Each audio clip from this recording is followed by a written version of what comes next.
NIOS class 12 English का syllabus यानी कि एग्जाम्स में कौन से चैप्टर्स आएंगे और कौन सा नहीं, मार्किंग स्कीम यानी कि कौन सा चैप्टर कितने मार्क्स में आएगा, ब्लूप्रिंट, सैंपल पेपर और एग्जाम्स के लिए कौन सा चैप्टर आपको पढ़कर जाना होगा, इंपॉर्टेंट चैप्टर्स, इन सब की डिटेल्स आज के इस वीडियो में मैं आपको देने वाला हूँ। इस वीडियो को पूरा देख लेने के बाद इंग्लिश में आपके 80 to 90% आ सकते हैं, क्योंकि मैं आपको बताऊंगा क्वेश्चन पेपर कैसा बनकर आएगा, पूरा पैटर्न समझाऊंगा और उनको सोल्व भी करके बताऊंगा।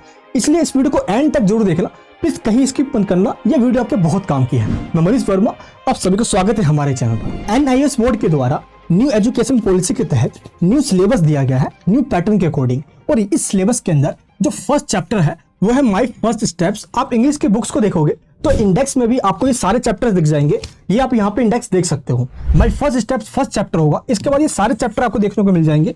ये आपके सिलेबस में चैप्टर्स दिए गए हैं, लेकिन जो सबसे एंड में ऑप्शनल मॉड्यूल दिए गए हैं, इसका मतलब ये होता है जो ए वाले चैप्टर्स हैं आपको सिर्फ वही पढ़ने होंगे, आपको बी वाला नहीं पढ़ना होगा। लेकिन अगर आप बी वाला पढ़ते हो तो आपको ए वाला नहीं पढ़ना होगा, क्योंकि ये ऑप्शनल चैप्टर्स है, दोनों में से कोई एक ही पढ़ना है। तो पूरे सिलेबस में ये चैप्टर्स दिए गए हैं, लेकिन न्यू एजुकेशन पॉलिसी के तहत NIOS बोर्ड के द्वारा इस पूरे सिलेबस को बाइफरकेट किया गया है। NIOS बोर्ड के द्वारा बाइफरकेशन ऑफ सिलेबस के अंदर यह बताया गया कि टीएमए वाले चैप्टर्स एग्जाम में नहीं आएंगे। टीएमए वाले कॉलम में जो चैप्टर्स दिए गए हैं ये असाइनमेंट के चैप्टर्स होंगे। टीएमए का मतलब होता है ट्यूटर मार्क असाइनमेंट। जैसे आप अपने 9th 8th 7th 6th class के अंदर असाइनमेंट्स बनाया करते थे, सेम इस तरीके से आपको NIOS बोर्ड के द्वारा 6 क्वेश्चन दिए जाएंगे इस पूरे चैप्टर्स में से, और आपको उन सभी क्वेश्चन को सोल्व करके आप उसको कहीं से भी देख के लिख सकते हो, या आप सोल्व PDF में से भी देख के लिख सकते हो जो हम आपको प्रोवाइड करते हैं, और इस टीएमए के आपको 20 मार्क्स मिलेंगे।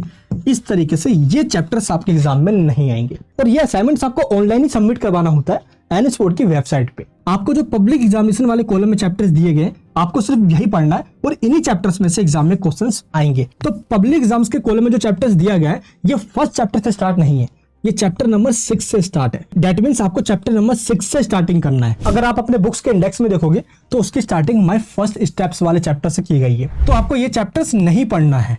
आपको कौन सा चैप्टर पढ़ना है, आपको बाइफरकेशन ऑफ सिलेबस वाली PDF को देखना है। आप इसको डाउनलोड कर सकते हो, लिंक है डिस्क्रिप्शन बॉक्स में, या आप इसको NIOS बोर्ड की वेबसाइट से भी डाउनलोड कर सकते हो। और आपको इन सभी चैप्टर्स को पढ़ना है। चैप्टर नंबर 6 है, फिर 7 है, इसके बाद 8 है, 9 है, 10 है। अब देखिए 11 भी नहीं पढ़ना, 12 पढ़ना है। जो चैप्टर्स एग्जाम में नहीं आने वाले उन्हीं चैप्टर्स को टीएमए वाले चैप्टर्स में डाल दिया गया है। दैट मीन्स इनके सिर्फ असाइनमेंट बनेंगे और सबमिट करवा दो, फ्री के मार्क्स मिल जाएंगे। यही चैप्टर्स आपके एग्जाम में आएंगे। आप एक एक करके इन सारे चैप्टर्स यहाँ पे देख सकते हो, और इन चैप्टर्स में से भी कुछ इंपॉर्टेंट चैप्टर्स है जो आपके एग्जाम्स के लिए बहुत ज्यादा इंपॉर्टेंट है, जिनको मैंने ग्रीन लाइट से हाईलाइट किया हुआ है। आप इन चैप्टर्स को देख सकते हो। आपको इन पे सबसे ज्यादा फोकस करना है, क्योंकि इनमें से ज्यादातर क्वेश्चन एग्जाम में बनकर आएंगे। एग्जाम में कौन सा चैप्टर आएगा और कौन सा नहीं, हमने ये समझ लिया। अब हम ये समझते हैं कि कौन सा पोर्शन कितने मार्क्स में आएगा, ताकि आप उन पोर्शन पे सबसे ज्यादा फोकस करो जिसकी मार्क्स वेटेज सबसे ज्यादा है। आप इस मार्किंग स्कीम को देखिए, जिसमें बताया गया है कि आपके एग्जाम के अंदर स्टार्टिंग में प्रेस्क्राइब टेक्स्ट के क्वेश्चन आएंगे। प्रेस्क्राइब टेक्स्ट का मतलब होता है ऐसे क्वेश्चन जो आपके बुक्स यानी कि सिलेबस में से आएंगे। सिलेबस का मतलब जो यहाँ पे चैप्टर्स बताए गए हैं, इन चैप्टर से ही जो क्वेश्चन आएंगे उसको कहा जाता है प्रेस्क्राइब टेक्स्ट। और कैसे कैसे क्वेश्चन होंगे वो इसमें बताया गया है, वो होंगे पोएट्री के क्वेश्चन। दैट मीन्स पोएम से क्वेश्चन बनकर आएंगे। जैसे मान लो कोई पोएम है तो इस पोएम के राइटर कौन है, तो इस तरीके से पोएम से क्वेश्चन बनकर आएंगे, उसको पोएट्री वाले क्वेश्चन कहा जाता है। और ये आपके सिलेबस में से ही आएगा, ये सिलेबस से बाहर नहीं आएगा, इसलिए इसको प्रेस्क्राइब टेक्स्ट कहा जाता है। इसके बाद आएगा प्रोज वाले क्वेश्चन। प्रोज का मतलब होता है ऐसे क्वेश्चन जो पैसेज के फॉर्मेट में आपके एग्जाम में आएगा, और आपसे कहा जाएगा कि इस पैसेज को पढ़कर जो आपको क्वेश्चन दिया गया है इनका आंसर दीजिए, और ये MCQ के फॉर्मेट में होगा, तो बहुत आसान होता है ये। और पोइट्री और प्रोज ये दोनों ही आपके सिलेबस में से आएंगे, इसलिए इसको प्रेस्क्राइब टेक्स्ट कहा जाता है। और अगर आप देखोगे पोइट्री यानी कि पोएम वाले क्वेश्चन आपके एग्जाम में 10 मार्क्स में आएगा, और प्रोज यानी कि जो पैसेज वाले क्वेश्चन है वो 15 मार्क्स में आएगा। इसके बाद आपको दिया गया कॉम्प्रहेंशन एंड वोकैबुलरी। कॉम्प्रहेंशन का मतलब होता है ऐसे पैसेज जो आपके सिलेबस में नहीं है, इसको नॉन प्रेस्क्राइब टेक्स्ट कहा जाता है। जनरली इंग्लिश का कोई सा भी ये पैसेज उठा के आपको देंगे, आपको उन पैसेज को रीड करना है, और उसके नीचे आपको क्वेश्चन दिए जाएंगे, और उन्हीं क्वेश्चन का आपको आंसर देना है। और ये क्वेश्चन MCQ के फॉर्म में होगा, ये आपसे शॉर्ट आंसर में लिखने के लिए दिया जाएगा। अभी आपको मैं आगे बताऊंगा कि इन सभी के ऊपर कैसे क्वेश्चन बनकर आएंगे और आपको आंसर्स कैसे देना होगा। जनरली जो इंग्लिश के अंदर पैसेज आप देखते हो इसी को कॉम्प्रहेंशन कहा जाता है, और वोकैबुलरी इसके अंदर आपसे पूछी जाती है, और ये आपके एग्जाम में 25 मार्क्स में आने वाला है। यानी कि पैसेज सोल्व करना बहुत आसान होता है। एक बार आप पैसेज रीड करके आप क्वेश्चन को रीड करोगे तो आपको उन क्वेश्चन का आंसर उस पैसेज में आपको मिल जाएगा। यानी कि फ्री के मार्क्स हैं ये भी। इसके बाद है ग्रामर। ग्रामर में आपसे tense, nouns, verbs, fill in the blanks, कुछ इस टाइप के क्वेश्चन आएंगे जिसमें वर्ब की first form, second form, third form आपको फिल इन द ब्लैंक्स के अंदर पूछा जाता है।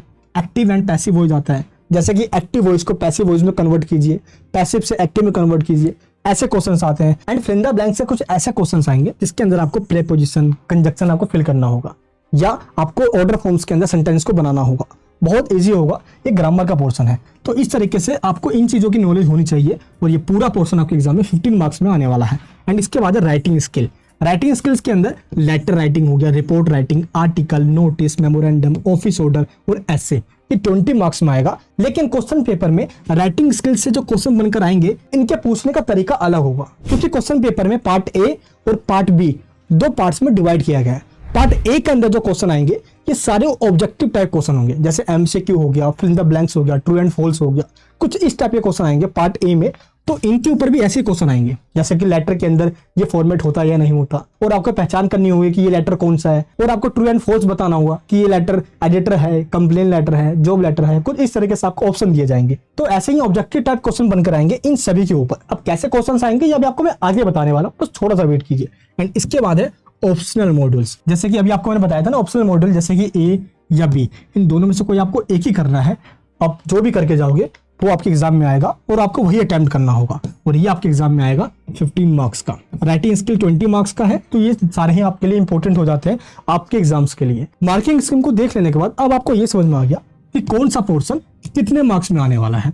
अब मैं आपको ये बताता हूँ कि क्वेश्चन पेपर कैसा बनकर आएगा, किस पैटर्न में क्वेश्चन होंगे और उनका आंसर आपको कैसे देना होगा। तो मैं ब्रीफली में आपको एक सैंपल पेपर सॉल्व करके दिखाता हूं जो एनएस बोर्ड के द्वारा दिया गया है। एक बार आपको मैं ब्रीफली में समझा देता हूं क्वेश्चन पेपर का पूरा फॉर्मेट क्या होने वाला है और कैसे आपको आंसर लिख कर आना है, ये मैं सब कुछ बताऊंगा। सबसे पहले आपको ध्यान रखना है, क्वेश्चन पेपर में 45 क्वेश्चन आएंगे टोटल, और पूरा क्वेश्चन पेपर 2 पार्ट्स में डिवाइडेड होगा, पार्ट ए और पार्ट बी। अब पार्ट ए और पार्ट बी को समझते हैं पहले, ये पूरे क्वेश्चन पेपर का सबसे मेन चीज है। आप एक बार जरा इस पे ध्यान दीजिए, पार्ट ए के अंदर सेक्शन ए से लेकर सेक्शन ई होगा, और पार्ट बी के अंदर भी सेक्शन ए से लेकर सेक्शन ई तक क्वेश्चंस होंगे। लेकिन दोनों में डिफरेंस क्या है, क्योंकि अगर देखा जाए तो सेक्शन भी सेम है और इन सेक्शन के नेम भी सेम ही है। इन सेक्शन में डिफरेंस ये है कि सेक्शन ए में जितने भी क्वेश्चंस आएंगे वो सारे क्वेश्चंस ऑब्जेक्टिव टाइप क्वेश्चंस होंगे। ऑब्जेक्टिव टाइप क्वेश्चंस का मतलब होता है जिसमें एमसीक्यू क्वेश्चंस होगा, पैसेज भी होगा तो एमसीक्यू होगा, उसमें फिल इन द ब्लैंक्स होगा, ट्रू एंड फॉल्स होगा, दैट मींस आपको सही और गलत बताना होगा, मैच द कॉलम होगा, ये सब कुछ आगे मैं आपको करके बताने वाला हूँ। एंड 1 वर्ड आंसर्स होंगे। अब ये हो गया आपका पार्ट ए। ब्रीफ में आपको समझा दिया मैंने कि पार्ट ए में कैसे क्वेश्चन आएंगे। पार्ट बी में जो आपसे क्वेश्चन पूछे जाएंगे इनमें आपको आंसर लिखना होगा प्रॉपर वे में। तो ये हो गया पार्ट बी। ध्यान रहे ये हमारा न्यू पैटर्न है। अब इसी पैटर्न के अकॉर्डिंग आपका क्वेश्चन पेपर आने वाला है, not even English, all subjects के अंदर। तो सबसे पहले हम समझते हैं पार्ट ए का सेक्शन ए। सेक्शन ए का जो सबसे पहला पार्ट है वो है प्रेस्क्राइब टेक्स्ट, जो कि मैंने अभी आपको बताया था। इसका मतलब होता है कि क्वेश्चंस आपके बुक से आएंगे। अब वो जो क्वेश्चंस होंगे ये होंगे पोइट्री के और प्रोज के। अब पोइट्री के 5 क्वेश्चंस होंगे और प्रोज के 9 क्वेश्चन होंगे। अब इनका मतलब क्या होता है, देखिए पोइट्री का मतलब होता है कि जो आपका सिलेबस है उसके अंदर कुछ पोएम्स दी गई होती है, उन्हीं पोएम्स में से आपसे क्वेश्चन पूछा जाएगा। और प्रोज का मतलब होता है कि आपके सिलेबस में चाहे वो स्टोरीज हो या पोएम्स हो, उनमें से कोई सा भी स्टैंजा उठा के देंगे ये, और आपसे कहा जाएगा पैसेज के फॉर्म में कि इन क्वेश्चन का आंसर दीजिए पैसेज को पढ़कर। यही होता है प्रोज। अब कैसे क्वेश्चन होंगे और आपको मैं करके दिखाता हूँ। तो देखिए फर्स्ट क्वेश्चन जो है ये पोएम से आया हुआ है, क्योंकि कहा गया है कि 5 क्वेश्चन स्टार्टिंग है पोइट्री या दैट मींस पोएम से आएंगे। फर्स्ट क्वेश्चन क्या है, who is the poet of the poem where the mind is without fear. यानी कि आपके सिलेबस में एक पोएम दी गई है जिसका नाम ये है, और आपसे पूछा जा रहा है कि इसके पोएट कौन है। आप अपना सिलेबस पढ़ोगे या आपने पढ़ लिया है तो आपको इसका नाम याद हो जाएगा। इसका ऐसे आंसर है रविंद्रनाथ टैगोर जी। इन्होंने इस पोएम को लिखा है। सेक्शन ए के सारे क्वेश्चंस 1 मार्क्स में होंगे। टोटल 14 क्वेश्चन आपसे पूछा जा रहा है। तो इस तरीके से जो स्टार्टिंग के 5 क्वेश्चन होंगे ये पोएम से ही आएंगे, जिसमें पोएट की डिटेल्स या उस पोएम के बारे में आपसे पूछा जाएगा जो आपके सिलेबस में दिया गया है पब्लिक एग्जाम्स वाले कॉलम में। अब हम जानते हैं जो प्रोज वाले में बताया गया आपको, यानी क्वेश्चन नंबर 6 और जो 7 है ये प्रोज के रूप में आएगा। इसका मतलब होता है कि आपको एक पैसेज दिया जाएगा और इस पैसेज को आपको रीड करना है, और इस पैसेज को रीड करने के बाद क्वेश्चन नंबर 6 और 7 का आपको आंसर देना है। और ये क्वेश्चन इस पैसेज में से ही बना हुआ है। जब आप पैसेज को पढ़ लोगे तो आप इन क्वेश्चन का आंसर इजीली दे पाओगे। तो इस पैसेज का मीनिंग समझ लेने के बाद एक बार आपको क्वेश्चन को पढ़ना है। क्वेश्चन नंबर 6 में आपसे क्या कहा जा रहा है, identify the true and false sentences. अब आपसे ट्रू एंड फॉल्स पूछा जा रहा है। अभी आपको इसमें बताना है कि कौन सा सही है और कौन सा गलत है। तो फर्स्ट पॉइंट में आपसे ये कहा जा रहा है, according to the passage education is only to gain knowledge and skills, यानी कि इस पैसेज के अकॉर्डिंग क्या एजुकेशन का सिर्फ यही मतलब है कि नॉलेज और स्किल्स प्राप्त कर लेना? बिल्कुल भी नहीं। तो ये क्या है? ये गलत है, क्योंकि एजुकेशन का सिर्फ ये वन पर्पस है। एजुकेशन हमें इमोशंस, फीलिंग एंड हमारी पर्सनैलिटी डेवलप करने में हमारी हेल्प करता है, ताकि हम सोसाइटी से इंटरेक्ट कर सके और सोसाइटी की प्रॉब्लम्स को समझ सके। तो एजुकेशन तो बहुत चीजें सिखाता है हमें। तो इस प्रकार ये क्या है? ये फॉल्स है। एंड इसके बाद जो 7th क्वेश्चन है वो भी इस पैसेज में से ही आया है।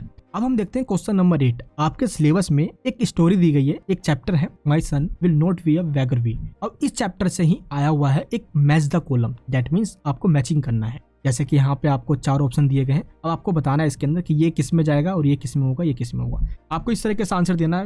एंड अब हम बात करते हैं क्वेश्चन नंबर 9 की। ये बताता है हमें choose the correct alternatives. That means आपको इसमें एक क्वेश्चन दिया गया है, व्हाट वर्ड्स ऑफ आंट प्रेमिलास हट आराधना द मोस्ट। दैट मीन्स आपको बताना है कि जो आंट प्रमिला है इनकी कौन सी जो बात है वो आराधना को काफी हट करती है। क्वेश्चन नंबर 9 का जो फर्स्ट पॉइंट का जो आंसर है वो है ऑप्शन नंबर ए। अगर आपने इस चैप्टर को पढ़ा हुआ है तो आपको समझ में आ जाएगा, क्योंकि पार्ट ए का जो सेक्शन ए है इसमें सारे क्वेश्चंस आपके बुक से आएंगे, ये आपको ध्यान रखना है। हमने सेक्शन ए को अच्छे से समझ लिया, जिसके अंदर आपके सिलेबस में जो स्टोरीज, स्टैंजा, जो पोएम्स दिए गए हैं उनमें से क्वेश्चंस बन के आएंगे। इसी को कहा जाता है प्रिस्क्राइब टेक्स्ट। सेक्शन बी को कहा जाता है non prescribe text. That means अब आपके बुक से क्वेश्चन नहीं आएंगे, आपके सिलेबस से नहीं आएंगे। जनरली जो इंग्लिश के पैसेज होते हैं ये उनको उठाकर देंगे जो मोरली रूप से सही हो, और उनमें से ही आपको क्वेश्चन बनाकर देंगे जिनका आंसर आपको पैसेज को अच्छे से पढ़कर देना होगा। जैसे यहाँ पे एक पैसेज दे दिया गया है और आपसे कहा जा रहा है कि आप इन पैसेज को रीड कीजिए और क्वेश्चन नंबर 10 और 11 जो है उनका आंसर दीजिए इस पैसेज को रीड कर। तो आपको क्या करना है, सबसे पहले क्वेश्चंस को रीड कर लेना है, जैसे क्वेश्चन नंबर 10 और 11 जो आपसे पूछा जा रहा है। इसके बाद आपको पैसेज को रीड करना स्टार्ट करना है, ताकि जो क्वेश्चन आपने पढ़ा हुआ है आपको जल्दी से उनका आंसर मिल जाए। एग्जाम के टाइम में पूरा पैसेज पढ़ो इतना टाइम नहीं होता, इसलिए क्वेश्चंस को पढ़कर आंसर को रीड कीजिए। अब क्वेश्चन नंबर 10 और 11 आपको इस पैसेज को पढ़कर ही बताना है। क्वेश्चन नंबर 10 में आपसे कहा गया है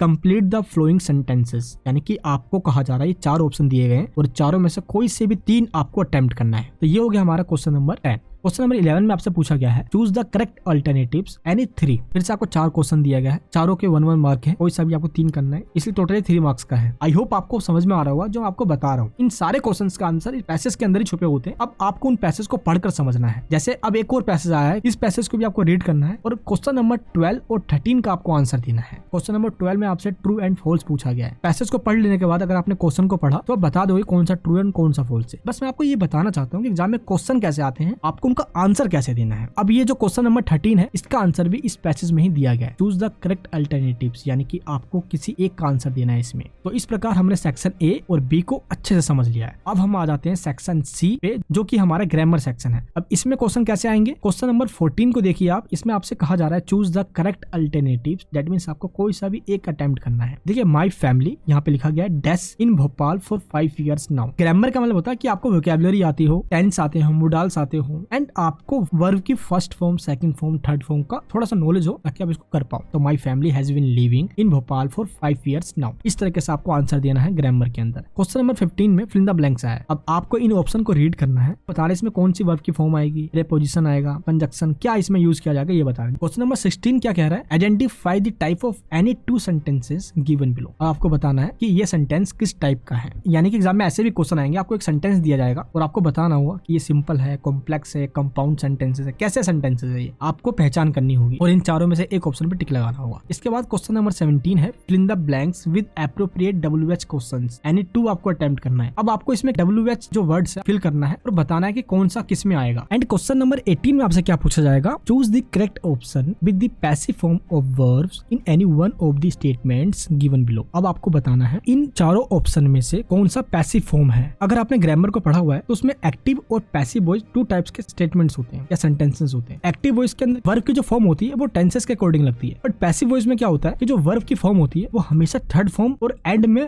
वाई जरूर लगता है। इसको ही कहा जाता है पैसिव फॉर्म। आपको पहचानना है कि वर्ब की थर्ड फॉर्म किस सेंटेंस में यूज किया गया है, ए या बी या सी डी, वाई किस में यूज किया गया है, तब आप बता पाओगे। जैसे कि गो मतलब होता है जाना, वर्ब की फर्स्ट फॉर्म है ये। बेंट है इसकी सेकंड फॉर्म, और थर्ड फॉर्म है इसकी गो, गो वेंट गोन। इस तरीके से आपको पहचानना होगा। अगर कोई पैसिव फॉर्म का सेंटेंस है तो हमेशा उसके अंदर वर्ब की थर्ड फॉर्म आती है। तो इस प्रकार हमने सेक्शन सी के ग्रामर पोर्शन समझ लिया। इस तरीके से ग्रामर पोर्शन के क्वेश्चन आएंगे। अब हम बात करते हैं सेक्शन डी की, जो कि राइटिंग स्किल है। यहाँ पे आपको एक पैसेज दिया गया है और आपसे कहा जा रहा है कि इस पैसेज को पढ़कर क्वेश्चन नंबर 19 और 20 का आपको आंसर देना है। तो आपको ये आर्टिकल फॉर्म में दिया गया है, बट आपको लिखना नहीं है, आपको इसमें अपने व्यूज देना है। क्वेश्चन नंबर 19 में जैसे क्वेश्चन पूछे गए, ध्यान रहे ऐसे ही क्वेश्चन आपके एग्जाम में आने वाले हैं। एंड क्वेश्चन नंबर 20 में आपको इस तरीके से क्वेश्चन दिया गया है, जिसके अंदर 2 डैश दिए गए, यानी कि फिल इन द ब्लैंक्स के रूप में दिए गए, एक यहाँ पे और ये यहाँ है, ए और बी। अब आपको इस पूरे सेंटेंस को रीड करना है और बताना है कि इस डैश के अंदर क्या आएगा इन चारों ऑप्शन में से। क्वेश्चन नंबर 21 में कहा गया है रीड दी क्वेश्चन, यानी कि आपको क्वेश्चन दिया गया है और बताना है कि ट्रू एंड फॉल्स। ये राइटिंग सेक्शन का ही पार्ट है, जैसे नोटिस एंड फाउंड वगैरह हो गया, आर्टिकल, लेटर्स, रिपोर्ट वगैरह हो गए, कुछ इस तरीके से क्वेश्चन आएंगे पार्ट ए के अंदर। एंड क्वेश्चन नंबर 22 है, ये क्या कहता है, आंसर यानी 2 of the flowing questions in 1 sentence, यानी कि आपको 1 वर्ड के अंदर आंसर देना है। इस तरीके से हमारे सेक्शन डी तक सारे पोर्शन कवर हो जाते हैं। अब हम बात करते हैं अपने सेक्शन ई की। सेक्शन ई जो है ये आपके सिलेबस से आया है। सेक्शन ई में आपको 2 ऑप्शन दिया गया है। ऑप्शन 1 इंग्लिश यूज की जाती है रिसेप्शनिस्ट के लिए। मान लो कोई रिसेप्शनिस्ट की जॉब कर रहा है तो उनको कैसे इंग्लिश यूज करनी चाहिए। और सेक्शन ई का ही जो सेकंड ऑप्शन है वो है ऐसे इंग्लिश का यूज करना जो ऑफिस पर्पज के लिए यूज की जाती हो। तो दोनों ही अलग अलग चीज है, ये ऑप्शनल मॉडल है। सेक्शन ई में आपको 2 ऑप्शन दिए गए, ऑप्शन 1 और ऑप्शन 2। अगर आप ऑप्शन 1 करते हो तो आपको ऑप्शन 2 नहीं करना, और अगर आप ऑप्शन 2 करते हो तो आपको ऑप्शन 1 नहीं करना। दैट्स अप टू यू, आपको दोनों में से कोई सा एक ही ऑप्शन चूज करना है। ऑप्शन 1 में जो 23rd क्वेश्चन है वो है रीड द क्वेश्चन केयरफुली, और आपको यहाँ पे क्वेश्चन दिया गया है जैसे कि what a receptionist does not need from the following list to do her job efficiently. किसी भी ऑफिस के अंदर एक रिसेप्शन का टेबल जरूर होता है, और जो उस टेबल पर एक रिसेप्शनिस्ट बैठा होता है उसको किन चीजों की जरूरत होती है, किन की नहीं। आपको यहाँ पे 4 ऑप्शन दिया गया है, आपको बता रहा है इन चारों में से किसकी जरूरत रिसेप्शनिस्ट को नहीं होती है। तो ऑप्शन नंबर 2 इसका ठीक आंसर है, क्योंकि हॉबी डायरी नहीं होनी चाहिए, इसकी जरूरत नहीं पड़ती है रिसेप्शनिस्ट को। एंड ये हो गए हमारे ऑप्शन 1 वाले। और ऑप्शन जो 2 है वो है ऑफिस पर्पज से। अब जैसे इसमें जो इंग्लिश यूज हुई है, आपको भी एक क्वेश्चन करके दिखा देता हूँ। जैसे 23rd जो क्वेश्चन है वो क्या है, ऑप्शन 1 में study and practice the short exchange dialogues given below. यहाँ पे एक डायलॉग दिया गया है, identify the relationship,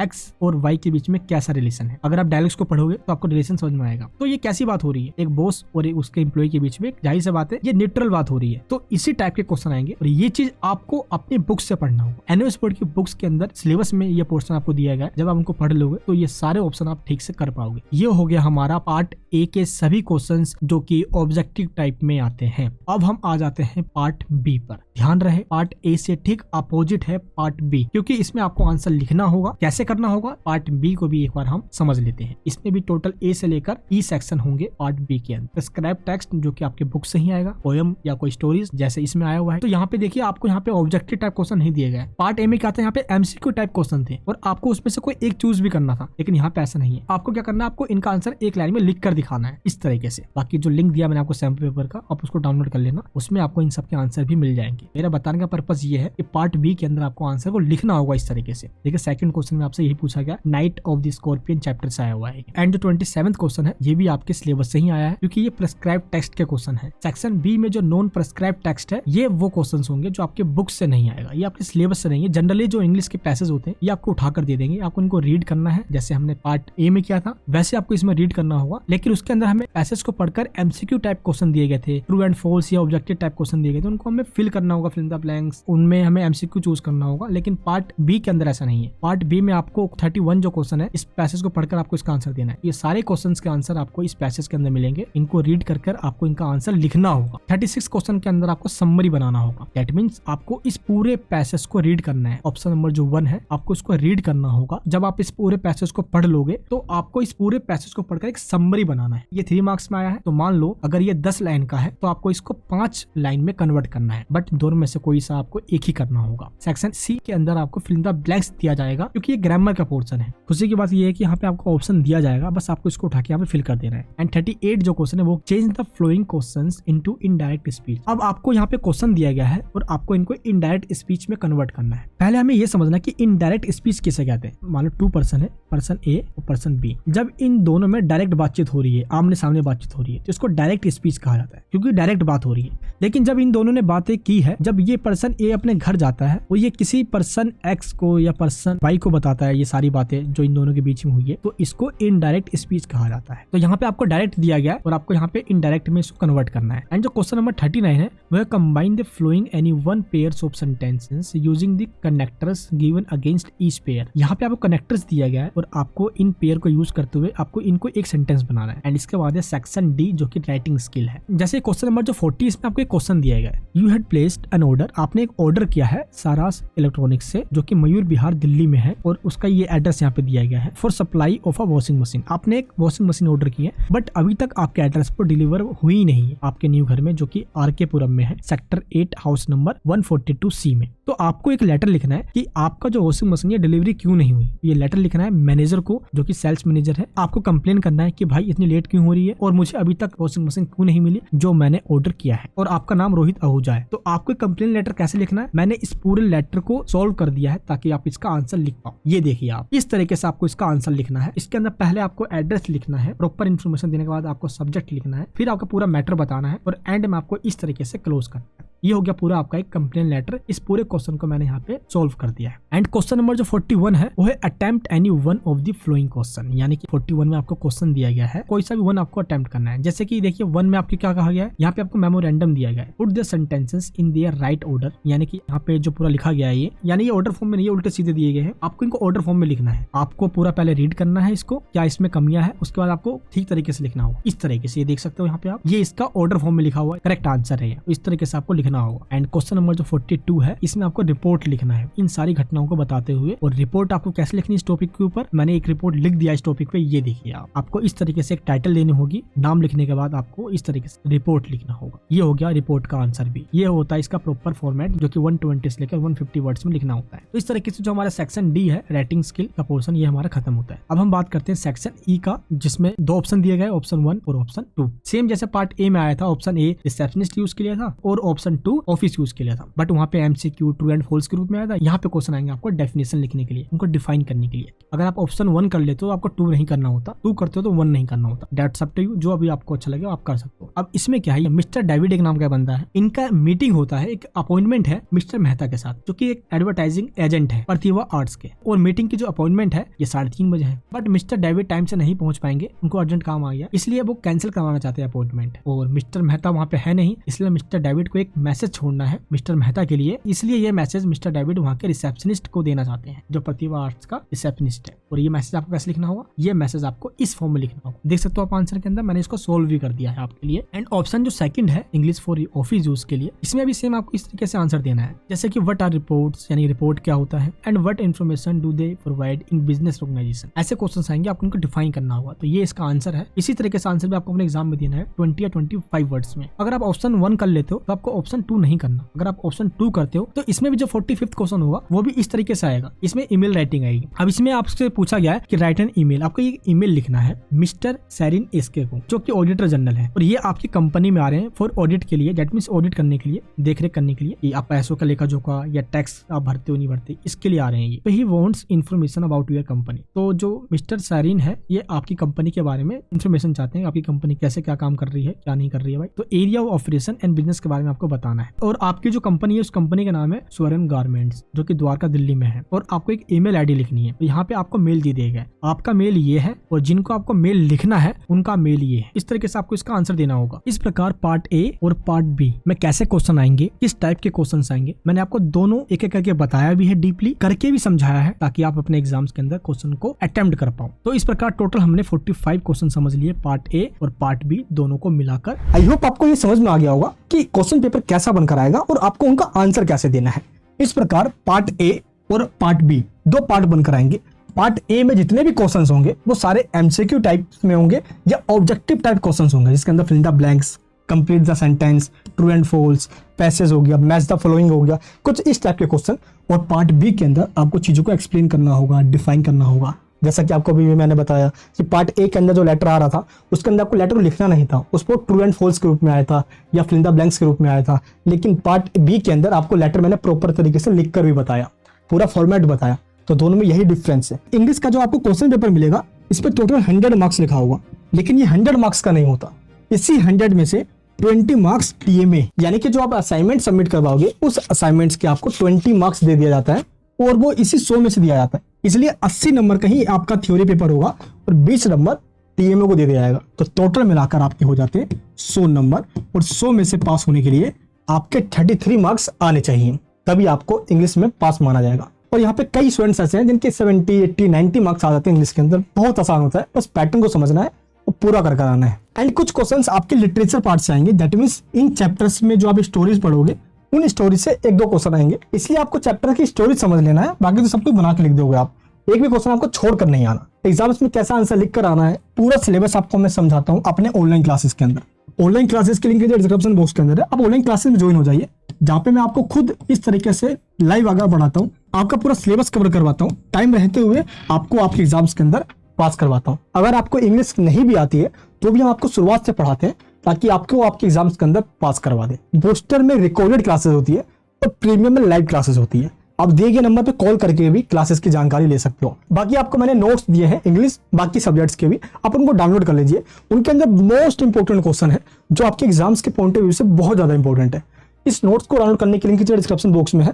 short notes भी आपको दिया है, बाकी सॉल्व्ड टीएमए, यानी कि जो अभी आपको मैंने असाइनमेंट्स बताया, इन असाइनमेंट्स को आपको सॉल्व करना होता है। तो इसकी मैंने आपको सोल्व पीडीएफ दी है, आपको सोल्व खुद नहीं करना होगा, कि पहले से ही मैंने सोल्व कर दिया। आपको इनमें से सिर्फ देख के लिखना होगा और आपको फुल टू फुल मार्क्स मिलेगा, क्योंकि करेक्ट आंसर है जो कि एनएस बोर्ड के एक्सपर्ट्स के द्वारा लिखा गया है। And practical file, solve practical file की लिंक नीचे डिस्क्रिप्शन बॉक्स के अंदर है। ये वीडियो आपको कैसी लगी नीचे कमेंट बॉक्स में बताइए, और सभी जगह इस वीडियो को शेयर कीजिए। मैंने आपको टेलीग्राम और व्हाट्सएप चैनल का लिंक दिया है, आप उसमें ज्वाइन हो जाना, ताकि टाइम टू टाइम जो भी अपडेट्स आए मैं सबसे पहले आपको बताऊं। कई लोग से वीडियोस को देखते लेकिन सब्सक्राइब नहीं करते, प्लीज सब्सक्राइब कर लेना, क्योंकि ऐसी वीडियोस को बनाने में बहुत मेहनत लगती है। एनएस बोर्ड के ऑथराइज सेंटर होने के नाते हमारी रिस्पॉन्सिबिलिटी बनती है कि आपकी हमेशा टाइम टू टाइम हेल्प भी करते रहे। मिलूंगा नेक्स्ट वीडियो के अंदर। जय हिंद, जय भारत।